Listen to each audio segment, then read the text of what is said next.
South India సర్వాధికారి YouTube ఛానల్కి స్వాగతం అండి. నమస్కారం స్వామి. ముఖ్యంగా మనం ఈరోజు చంద్రగ్రహణం రాబోతుందండి. మార్చి నెల 3వ తారీఖు 2026 కేతుగ్రస్త చంద్రగ్రహణం రాబోతుందండి. వాటి ఫలితాలు ఎలా ఉంటాయి ఏంటి అన్నది స్వామి గారి మాటల్లో తెలుసుకుందామండి. గత సంవత్సరం 2025లో కూడా రాహుగ్రస్త చంద్రగ్రహణం వచ్చింది. అప్పుడు మీరు చాలా వీడియోల్లో స్వామి ఇతర మీడియా ఛానల్లో కానీ మీరు అన్నీ ఎలా ఉంటుంది ఏంటి ఆ ఫలితాలు అన్నది తెలియజేశారు. ముఖ్యంగా ప్రతి మనిషి మనస్తత్వం మీద ప్రభావం ఎక్కువగా చూపిస్తుంది. కొంచెం నేరాలు ఘోరాలు జరిగే అవకాశాలు ఉన్నాయి అని చెప్పారు. కొన్ని సందర్భాల్లో అవి మనం ఈ మధ్యకాలంలో చూసాము. ఇంకా ఫైనాన్స్ విషయంగా కూడా మీరు చెప్పిన విధంగానే అన్నీ జరిగాయి. ముఖ్యంగా ఇతర దేశాలతో భేదాభిప్రాయాలు, రాజకీయ పరంగా ఎలా ఉంటుంది అన్నీ మీరు తెలియజేసేటప్పుడు రాహుగ్రహ చంద్రగ్రహణ ఫలితాలు అన్నది మీరు గత సంవత్సరం వీడియోలు అన్నీ చెప్పారు. ఇప్పుడు 2026 మార్చి 3వ తారీఖు కేతుగ్రస్త చంద్రగ్రహణం వస్తుంది కదా, దీని ఫలితాలు ఎలా ఉంటాయి, ప్రపంచం మీద ఎలా ప్రభావం చూపిస్తాయి, ఇది మీరు మన ప్రజలందరికీ కూడా తెలియజేయండి స్వామి. అందరికీ కూడా శుభాశీస్సులండి. మీరు అడిగినట్టు మంచి విషయాలు అడిగారు. ఎందుకంటే ఇప్పుడు రాబోయేటువంటి కేతుగ్రస్త చంద్రగ్రహణం ఇది మనకు రాబోయేటువంటి ఈ యొక్క 3వ తారీఖు 3వ నెల 2026 పాల్గొన శుద్ధ పౌర్ణమి మంగళవారము, అలాగే రాహుకాలము అంటే మంగళవారం రోజున 3 గంటల నుండి 4:30 వరకు కూడా రాహుకాలం అంటే రాహు సంచరిస్తూ ఉన్నాడనమాట. రాహుకాలం అనేది ప్రతిరోజు ఒక్కొక్క సమయంలో వస్తుంటుంది. మంగళవారమేమో మధ్యాహ్నం 3-4:30 వరకు కూడా రాహుకాలం. ఆ 3 గంటల 19 నిమిషములకు కేతువు చంద్రుణ్ణి మింగడం జరుగుతుంది. దాన్నే కేతుగ్రస్త చంద్రగ్రహణం. అయితే ఈ యొక్క కేతుగ్రస్త చంద్రగ్రహణం అనేదే కాకుండా మనం భవిష్యత్తులో అంటే ముందు కూడా చెప్పుకున్నాం. భాద్రపద మాసం భాద్రపద పౌర్ణమి సెప్టెంబర్ నెలలో 7వ తారీఖున ఏదో జరిగింది. అది కూడా రాహుగ్రస్త చంద్రగ్రహణం. ఆ రాహుగ్రస్త చంద్రగ్రహణం ప్రభావం వల్ల ప్రపంచవ్యాప్తంగా కూడా అల్లకల్లోలంగా మారింది. ఇదేంటంటే అందరి మనస్తత్వాలకు సంబంధించిన విషయం. మనస్తత్వాలు అంటే ఈ యొక్క రాహుగ్రస్త చంద్రగ్రహణం సైకాలజికల్గా ప్రతి ఒక్క మనిషిలో నెగటివ్ థింకింగ్ నెగటివ్ ఆలోచనలు చెడు ఆలోచనల వైపుకి ప్రభావితం చేస్తుంది ఈ యొక్క చంద్రగ్రహణం. ఎందుకంటే చంద్రుడు మనస్సుకి కారకుడు. దాన్ని మనము శ్లోకం కూడా చెప్పుకుంటుంటాం. ఓం చంద్ర అరిష్టేతు సంప్రాప్తే చంద్ర పూజాంచకారయేత్తు చంద్రధ్యానం ప్రవక్ష్యామి మమ మనః పీడోపశాంతి. అంటే మమ అంటే నేను, నా మనసును పీడించవద్దు అని మనము చంద్రునికి తెలియచేస్తూ ఉన్నామన్నమాట. ఆ విధంగా మనః పీడోపశాంతి అంటే ప్రపంచం వ్యాప్తంగా మనుషులే కాకుండా మృగాల సైతం, అంటే పిచ్చి కుక్కలు అంటాం కదా, మామూలు కుక్కలలో పిచ్చి కుక్కలు అని పిలుస్తుంటాం. ఎందుకు కారణం అంటే వాటి యొక్క మైండ్ సెట్ అనేది మారిపోతూ ఉంటుందన్నమాట. అలాగే ప్రతి ఒక్క మనస్తత్వం అనేది, ప్రతి ఒక్క ప్రాణిలో ఉన్నటువంటి మనస్తత్వం అనేది చేంజ్ అవుతూ ఉంటుంది. దానికి ఆ యొక్క గ్రహణ ప్రభావం వల్ల యుద్ధ వాతావరణాలు, దేశాల మధ్య భయాందోళనలు, అలాగే నేరాలు ఘోరాలు ఇవన్నీ కూడా జరుగుతూనే ఉన్నాయి. ఇదే కాకుండా భార్యాభర్తల మధ్య అనుమానాలు, ఒకరిని ఒకరు చంపుకోవడాలు, దారుణమైనటువంటి భార్యాభర్తలు అంటే ఎలా ఉండాలి, ఒకరి పట్ల ఒకరికి విడదీయరాని చెప్పలేనటువంటి బంధం, అలాగే ప్రేమానుబంధాలు అనేది బలపడాల్సింది పోనిచ్చి భార్యాభర్తల మధ్య విపరీతమైనటువంటి అంటే అనర్థాలకి దారితీస్తూ ఒకరి పట్ల ఒకరికి అనుమానంతో కూడుకున్న జీవితము. ఇదే కాకుండా క్షణిక ఆవేశం వల్ల భార్య భర్తను చంపుతుంది, భర్త భార్యను చంపుతున్నాడు. ఎవరేం చేస్తున్నారు అనేది కూడా ఎవరికీ తెలియడం లేదు. జరిగిపోయిన తర్వాత అందరూ కూడా ఇలా జరిగిందంట అని చెప్పేసి అందరూ తర్వాత ఇవన్నీ ఆలోచన చేస్తుంటారు. ఇది ఒక విషయమే కాకుండా ఆర్థికపరమైనటువంటి విషయాల్లో కావచ్చు, రాజకీయ నాయకుల్లోనూ వీటి ప్రభావితం అనేది ఎక్కువగా విపరీతంగా జరిగాయి. ప్రజలలోనూ ఇటువంటి సమస్యలు అధికమవుతూ ఉన్నాయి. ఇదే కాకుండా దేశాల మధ్య కూడా ఇలాంటి ప్రభావితం ఎక్కువగా జరుగుతూ ఉంది. అయితే గతం ఇప్పుడు మళ్ళీ ఏమిటి, మనం ఇందాక చెప్పుకుంటున్నట్టుగా ఈ యొక్క రాబోయేటువంటి మంగళవారం రోజు కేతుగ్రస్త చంద్రగ్రహణం వల్ల ఏం జరగబోతుంది ప్రపంచవ్యాప్తంగాను. ఇది యూనివర్సల్గాను సంబంధించిన విషయాలు, ఏ ఒక్కరి మామూలుగా ఒక ప్రాంతానికి సంబంధించిన విషయం కాదు, విశ్వవ్యాప్తంగా.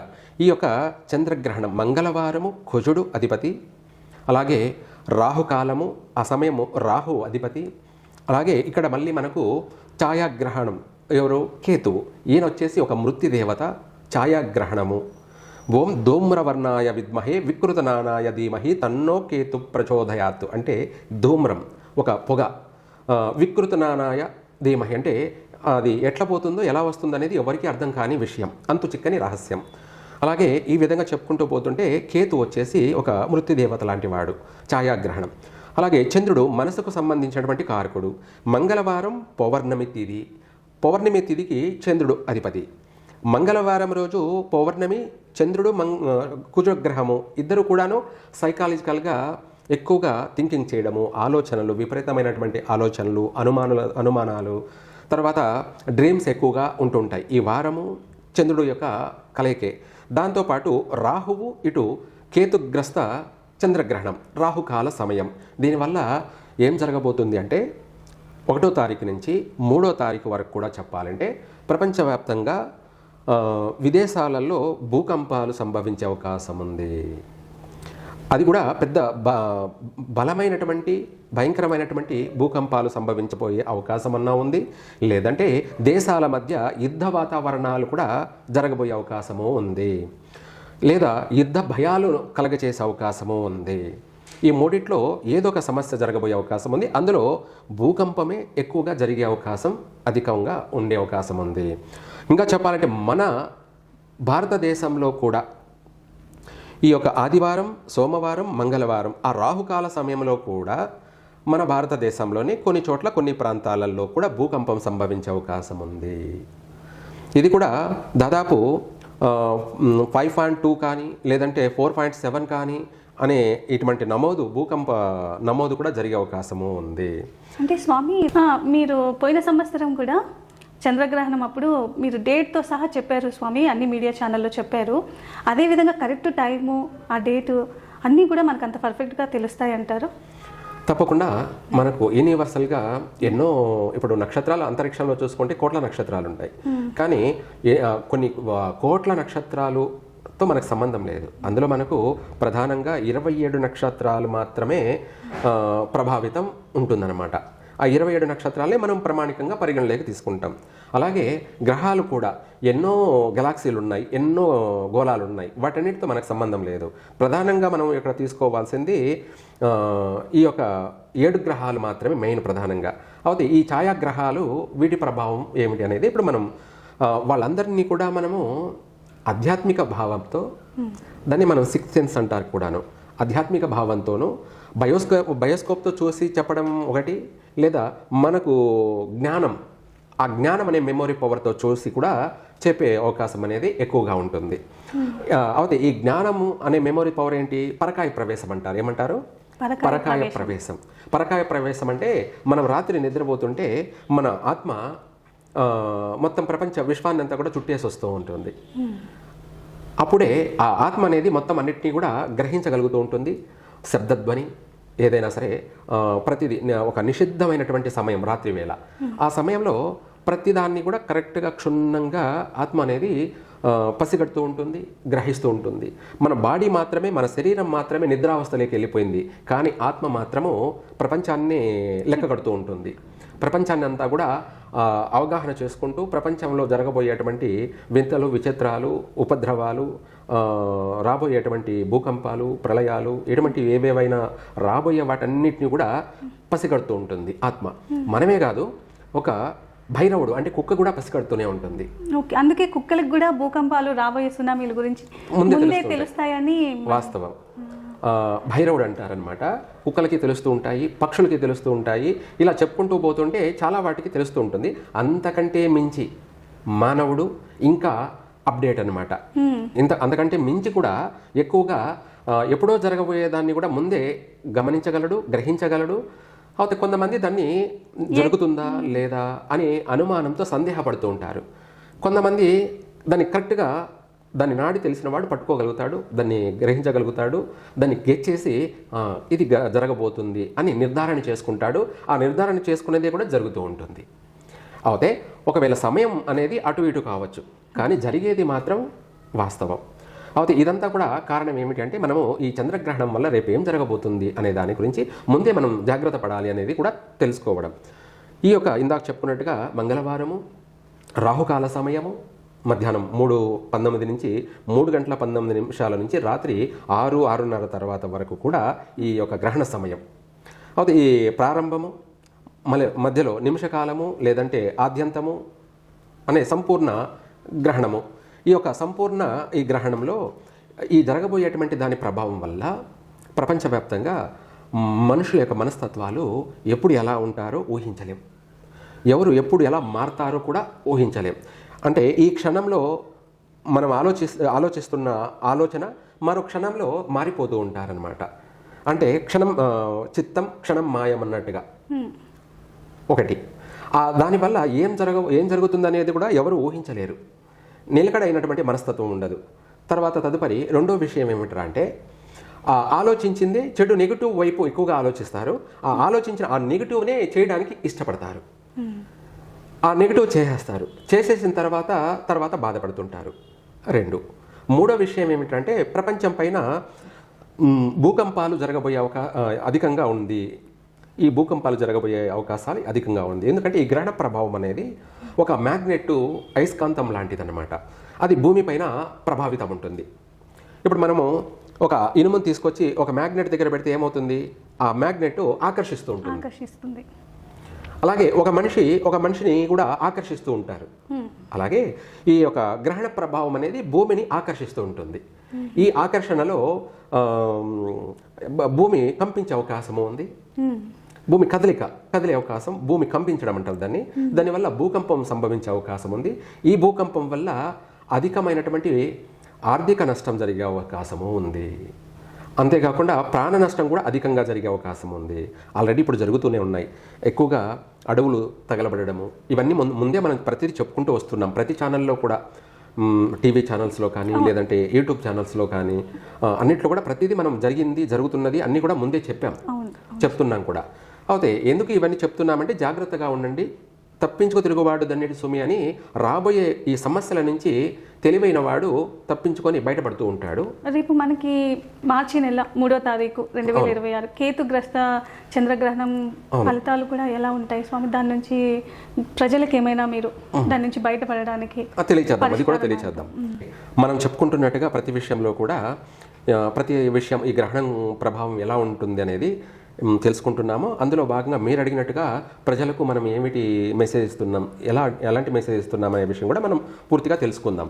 అయితే ఇక్కడ ఏమిటంటే ప్రధానమైన విషయం ఏమిటంటే ఈ గ్రహణ ప్రభావం భూకంపాలపైనే కాకుండా ప్రపంచవ్యాప్తంగా కూడా అధికమైనటువంటి ప్రాణ నష్టాలు, అలాగే సముద్ర ప్రళయాలు కూడా సంభవించే అవకాశం ఉంది. అధికమైనటువంటి ప్రమాదాలు, ప్రాణ నష్టాలు అగ్ని వల్ల కావచ్చు. మంగళవారం కావడం వల్ల అగ్నితత్వము, అలాగే చంద్రుని యొక్క పౌర్ణమి వల్ల జలతత్వము. దీని ప్రభావం ఏమిటంటే అధికమైనటువంటి అగ్ని వల్ల ప్రాణ నష్టాలు జరిగే అవకాశం ఉంది. అడవులు, అలాగే ఇళ్లల్లోనూ లేదంటే కంపెనీల్లోనూ లేక అనేక చోట్ల కూడా ఫైర్ ఎక్కువగా జరిగే అవకాశము ఉంది. అధికమైనటువంటి ఫైర్ వల్ల ఆర్థిక నష్టాలు, అదే ఫైర్ వల్ల ప్రాణ నష్టాలు, ఇవి కూడా అధికంగా జరిగే అవకాశము ఉంది. తర్వాత మానసిక స్థితి కోల్పోయే అవకాశం ఉంది. అంటే పిచ్చిగా ఆలోచించే అవకాశాలు అధికంగా ఉన్నాయి. అన్నిటిపైన ఎక్కువగా అనుమానం వ్యక్తం చేసే అవకాశాలు విపరీతంగా వచ్చే అవకాశము ఉంది. తర్వాత ఇదే కాకుండా ఆరోగ్యపరమైనటువంటి సమస్యలు అధికంగా సంభవించే అవకాశం ఉంది. ఆరోగ్యపరమైనటువంటి విషయాలంటే అనేక ఆరోగ్య సమస్యలు ఎదురయ్యే అవకాశము ఉంది. తర్వాత ఈ గ్రహణ ప్రభావం వల్ల మన భారతదేశంలో కూడా భూకంపాలు సంభవించే అవకాశం అధికంగా ఉన్నాయి.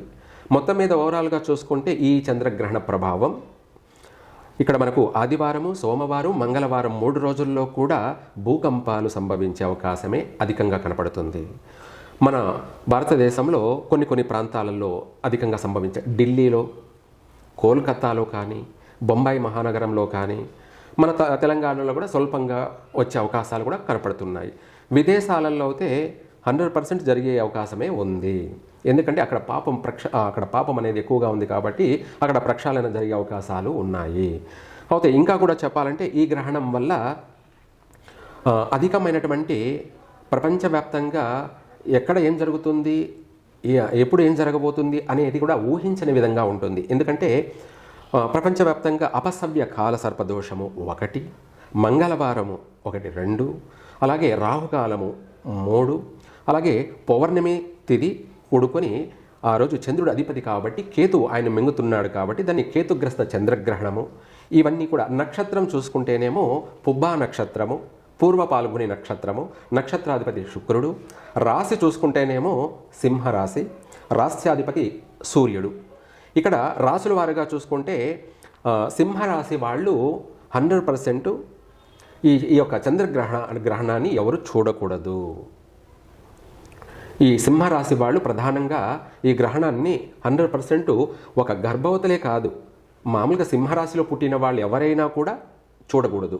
ఇంకా చెప్పాలంటే ఈ యొక్క సింహరాశిలో మకా నక్షత్ర జాతకులు, మా, మీ, ము, మే, మో అక్షరం పేరున్నటువంటి వాళ్ళు, అలాగే టా, టీ, టూ, టే, టో అక్షరంతో ఉన్నటువంటి వాళ్ళందరూ కూడా సింహరాశికి సంబంధించిన వాళ్ళు. మకా నక్షత్రము, అలాగే పూర్వ పాల్గొని నక్షత్రము, తర్వాత ఉత్తరా నక్షత్రం 1వ పాదము, ఇవన్నీ కూడా సింహరాశి. ఈ సింహరాశి వాళ్ళు అస్సలు ఈ చంద్రగ్రహణాన్ని వీక్షించరాదు. వీక్షిస్తే ఏమవుతుంది అనే దాన్ని చూడొచ్చు అని చెప్పే వాళ్ళు కూడా ఉంటారు. మనకు ఇది క్లారిటీగా తెలియచేస్తాను. సూర్యరశ్మి డైరెక్ట్గా మన మీద పడితే ఎలా ఉంటుంది, మన చర్మం కమిలిపోయే అవకాశము ఉంది, వాడిపోయే అవకాశము ఉంది. తర్వాత మనము చక్కర అంటే కళ్ళు తిరిగి అవకాశము ఉంది. ఆ సూర్యరశ్మి అంత ప్రభావితం ఉంటుంది. అదే మనకు ఆ సూర్యుడికి మనకు డైరెక్ట్గా సన్ రైజ్ పడకుండా మధ్యలో మేఘం కానీ వచ్చిందనుకోండి, ఎలా ఉంటుంది, మనకు కూల్గా ఉంటుంది, కాస్త నీడగా ఉంటుంది, ప్రశాంతత అనిపిస్తుంది. లేదు ఆ సూర్యుడికి మనకు మధ్యలో తెర వస్త్రం ఎలాగో అలా మనకు డైరెక్ట్గా పడకుండా మనము కొంతమంది ఏదైనా సరే సన్ గ్లాస్ వేసుకొని చూడొచ్చు. అది కూడా ఎవరు, సింహరాశి వాళ్ళు కాదు, మిగతా రాశి వాళ్ళు చూడొచ్చు. ఇందులో సింహరాశి వాళ్ళు స్త్రీలు అయినా సరే, అలాగే పురుషులైనా సరే, మగవాళ్ళైనా ఆడవాళ్ళైనా ఎవరైనా కూడా చూడరాదు, చూడకూడదు. ఇది డైరెక్ట్గా మనము లైవ్లో మనము టీవీల్లో కూడా చూడకూడదు. డైరెక్ట్గా మనము జరుగుతున్న చంద్రగ్రహణానే కాకుండా టీవీలలో కూడా ఈ చంద్రగ్రహణాన్ని వీక్షించకూడదు, సింహరాశి వాళ్ళు మాత్రమే. గర్భవతులుగా ఉన్న వాళ్ళకి ఏంటి నియమాలు ఎలా పాటించాలి? మంచి విషయము. గర్భవతులుగా ఉన్నటువంటి స్త్రీలు ప్రధానంగా ఇంకా మరీను డైరెక్ట్ చూడడం కాదు కదా, టీవీలో కూడా ఆ గ్రహణం జరుగుతున్నటువంటి సమయంని టీవీలో కూడా చూడకూడదు గర్భవతిగా ఉన్నటువంటి స్త్రీలు. ఏమిటి, ఎందుకు, మనం ఇందాక చెప్పుకున్నాం కదా, సన్ రైజ్ పడితే ఎలా ఉంటుంది, అలాగే ఈ గ్రహణం జరుగుతున్నప్పుడు వాళ్ళల్లో ఉన్నటువంటి కడుపుతో ఉన్న వాళ్ళు, గర్భవతిగా ఉన్నటువంటి వాళ్ళు, వాళ్ళ యొక్క బేబీ, వాళ్ళ బిడ్డ కడుపులో ఉన్నటువంటి వాళ్ళు ఆ గ్రహణ ప్రభావం వల్ల వాళ్లకు ఏదైనా సరే ఆరోగ్య సమస్య సంభవించే అవకాశం ఉంది. ఆ ఆరోగ్య సమస్య ఏమిటి, స్కిన్కు సంబంధించినటువంటి సమస్యలు రావచ్చు, లేదంటే వాళ్ళ మైండ్ సెట్ అంటే అమాయకులుగా పుట్టవచ్చు, లేదంటే పిచ్చివాళ్ళుగా పుట్టవచ్చు, లేదంటే ఇంకా ఏదైనా లోపాలతో కూడుకొని అంటే అంగవైకల్యంతో కూడుకొని అంటే వికలాంగులుగా పుట్టే అవకాశం కూడా ఉంది. అంటే కాలు లేకనో, లేదంటే పుట్టిన తర్వాత పోలియో అని చెప్పేసి కాలు చేతులు సమస్యలు రావచ్చు, లేదంటే ఒరు ముక్కు అని చెప్పి, లేదా ఒరు మూతి అని చెప్పేసి, లేదా కళ్ళు మెల్ల కన్నులతో సంబంధించి కావచ్చు, లేదంటే వినికిడి శబ్దానికి సంబంధించి కావచ్చు, చెవిటి వాళ్ళుగా కావచ్చు, లేదంటే వాళ్ళు మాట్లాడేటువంటి వాయిస్లో నత్తి దొల్లి వచ్చే అవకాశము ఉంది. ఇటువంటివి చెప్పుకుంటూ పోతూ ఉంటే వాళ్ళల్లో వికలాంగత్వం, అంగవైకల్యంతో పుట్టే సమస్యలు ఎక్కువగా ఉంటాయి. అంటే అంగవైకల్యంతో కూడుకొని పుట్టే పిల్లలుగా ఎక్కువగా నమోదయ్యే అవకాశం ఉంది. కాబట్టి మీరు ఎవరేం చెప్పారు, వాళ్ళు చూడొచ్చని చెప్పారు, మీరు చూడకూడదని చెప్పారు, ఇవన్నీ వాదనలు పక్కన పెట్టేసి మన పర్సనల్ ఏమిటి, మన వ్యక్తిగత జీవితం ఏమిటి, మన యొక్క పుట్టబోయేటువంటి సంతానం ఏమిటి, వాళ్ళ యొక్క బాగోగులు, వాళ్ళ యొక్క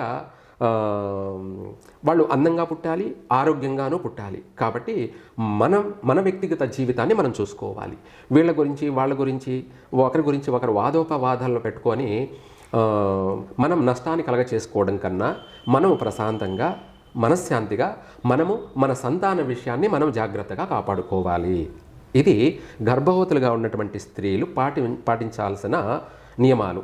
ఇదే కాకుండా ఆ సమయంలో గ్రహణ సమయంలో నన్ను అడిగితే ఆ గ్రహణ సమయంలో మాత్రం నీళ్లు కూడా తీసుకోకపోవడం చాలా మంచిది. లేదా ఎటువంటి అయినా ఫుడ్ తినకూడదు, ఏదైనా సరే, అంటే చిరుతిండ్లు కావచ్చు లేదా ఇతరత్ర ఏదైనా కూడాను తినకూడదు. ఒకవేళ తినాలి అనుకుంటే మధ్యాహ్నం 12 లోపలే, ఎందుకంటే మధ్యాహ్నం 3:19 ప్రారంభం కాబోతుంది కాబట్టి మధ్యాహ్నం 12కు లోపలే తినేసినట్టయితే సరిపోతుంది. గ్రహణం సమయంలో మాత్రమే తినకూడదు, తాగకూడదు. ఆ తర్వాత మళ్ళీ అయిపోయిన తర్వాత కంప్లీట్ గ్రహణ సమయం అయిపోయిన తర్వాత 6:30 కల్లా అయిపోతుంది కాబట్టి తర్వాత వెంటనే శుభ్రం చేసుకొని ఏదైనా వంట చేసుకొని తర్వాత ఏదైనా తినవచ్చు. మనకు అంత ఓపిక లేకపోతే ఏదైనా పళ్ళు తినవచ్చు. ఇది గర్భవతులుగా ఉన్నటువంటి స్త్రీలు మాత్రం ఇంపార్టెంటు. తర్వాత ఇదే కాకుండా ఇంకొకటి, ఈ గ్రహణ సమయంలో మీరు చెప్పినట్టుగా పరిహారం ఏమిటి, అది మంత్రము తెలియచేద్దాం. అలాగే ఈ యొక్క సమయంలో ఉప్పు, మిరియాలు, ఏమిటి ఉప్పు మిరియాలు, ఉప్పు వచ్చేసి రాహువు, మిరియాలు వచ్చేసి కేతువు. అలాగే ఈ రెండే కాకుండా ఆ సమయంలో బియ్యము, తర్వాత కందులు కానీ లేదనుకోండి గురి గింజలు కానీ, ఎందుకంటే మంగళవారం కాబట్టి మంగళవారము వారానికి సంబంధించి గురి గింజలైనా సరే లేదంటే కందులైనా సరే కొన్ని, అలాగే పౌర్ణమి కాబట్టి చంద్రుడికి సంబంధించి కాబట్టి కొన్ని బియ్యము, అలాగే రాహు కాలం కాబట్టి కాస్త ఉప్పు, దొడ్డుప్పు, కల్లుప్పు, తర్వాత ఇంకా చెప్పాలి అంటే కేతువుకు సంబంధించి మిరియాలు, ఈ ఒక 4 కూడా తీసుకొని పిరికిడితో పట్టుకొని తల మీద నుంచి గర్భవతులుగా ఉన్నటువంటి వాళ్లే కాకుండా సింహరాశి వాళ్ళందరూ కూడా ఆ పిరికిడితో తల మీద నుంచి 3 సార్లు ఇలా తిప్పి కుడివైపుకి, 2 సార్లు ఎడమ వైపుకి తిప్పి చుట్టేసి పైనుంచి కిందికి 3 సార్లు దిగదీసి వాటిని సింకులో వేసి వాటర్ పట్టేయండి. సింకులో పోని పక్షాన నీళ్లు చల్లి బయట డస్ట్బిన్లో వేయడం కానీ లేదంటే ఏదైనా చెట్లలో వేయండి. ఇది గర్భవతులుగా ఉన్నటువంటి స్త్రీలు గ్రహణానికి ముందు చేయవచ్చు, దాన్ని పట్టు సమయం. ఆ తర్వాత మళ్ళీ గ్రహణం అయిపోయిన తర్వాత విడుపు సమయం మళ్ళీ కూడా చేయొచ్చు. ఇలా చేసినట్టయితే వాళ్ళకి గర్భవతులకి ఎటువంటి సమస్యలు రావు. వాళ్లకు కలగబోయే పిల్లలు మంచి అందంగా పుడతారు, మంచి ఆరోగ్యంగా పుడతారు, అలాగే మంచి వ్యక్తిగతం అంటే వాళ్లకు మంచి జ్ఞానంతో కూడుకున్నటువంటి మంచి టాలెంట్ పర్సన్ అయినటువంటి పిల్లలు కూడా, మల్టీ టాలెంటెడ్ కలిగినటువంటి పిల్లలు కూడా కలుగుతారు. ఇది పరిహారం. తర్వాత మంత్రం అన్నారు కదా, ఈ మంత్రం వచ్చేసి మగవాళ్ళు చేసుకోవచ్చు లేదంటే అన్ని రాసుల వాళ్ళు కూడా చేసుకోవచ్చు. ఈ యొక్క మంత్రం ఏమిటి అంటే మనకు షాడో అంటే కేతువు ఛాయాగ్రహణం, మేఘము, నీడ కాబట్టి దానికి సంబంధించి ఓం నీల సర్పాయ విద్మహే మమ ప్రాణప్రదాతాయ ధీమహి తన్నో సర్పః ప్రచోదయాత్ స్వాహ. ఓం నీల సర్పాయ విద్మహే మమ ప్రాణప్రదాతాయ ధీమహి తన్నో సర్పః ప్రచోదయాత్ స్వాహ. ఈ మంత్రం ఏమిటంటే ప్రపంచవ్యాప్తంగా సంబంధించి ఎటువంటి నష్టాలు జరగకుండా ఉండడానికి, ఎటువంటి ప్రమాదాలు, ప్రాణ నష్టాలు, భూకంపాలు, ప్రళయాలు, తర్వాత అగ్ని వల్ల జరగబోయేటువంటి సమస్యలు లేదా పొగ వల్ల జరగబోయేటువంటి సమస్యలు, ఇవే కాకుండా నీటి వల్ల రాబోయేటువంటి సమస్యలు, వీటి వల్లనే కాకుండా విష క్రిమి కీటకాల వల్ల జరగబోయేటువంటి సమస్యలు, వీటి అన్నిటి నుంచి కూడా మనము బయటపడడానికి, అంతేకాకుండా మంచి సంపూర్ణమైనటువంటి ఆరోగ్యము, సంపూర్ణమైన ఆయుష్ కలిగే విధంగా ఈ యొక్క మంత్రం మనకు ప్రాణం పోస్తుంది, జీవం పోస్తుంది, ఆరోగ్యాన్ని కలగచేస్తుంది, సకల సంపదలను కలగచేస్తుంది, దీర్ఘ సుమంగళిగా కూడా ఉండేలాగా కలగచేస్తుంది. ఒక మాటలో చెప్పాలంటే సర్వ విధాల మన ప్రపంచాన్ని సంరక్షిస్తుంది. ఈ మంత్రము ప్రాణము, మంత్రమే ప్రాణ ఆధీనము, ప్రాణం కూడా మంత్రాధీనము. ఒక మాటలో చెప్పాలంటే ప్రపంచ శబ్దధ్వని, విశ్వమంతా కూడా ఈ యూనివర్సల్గా వచ్చేటువంటి వైబ్రేషనే ఈ యొక్క మంత్రము. కాబట్టి ఇలా చేయడం వల్ల మనకు రాబోయేటువంటి సమస్యల నుంచి ప్రజలందరూ కూడా బయటపడతారు. మంచి విషయం అడిగారు. చాలా వివరంగా తెలియజేశారు స్వామి. సౌత్ ఇండియా సర్వాధికారి యూట్యూబ్ ఛానల్ అందరూ సబ్స్క్రైబ్ చేసుకోండి, అందరికీ షేర్ చేయండి, లైక్ చేయండి.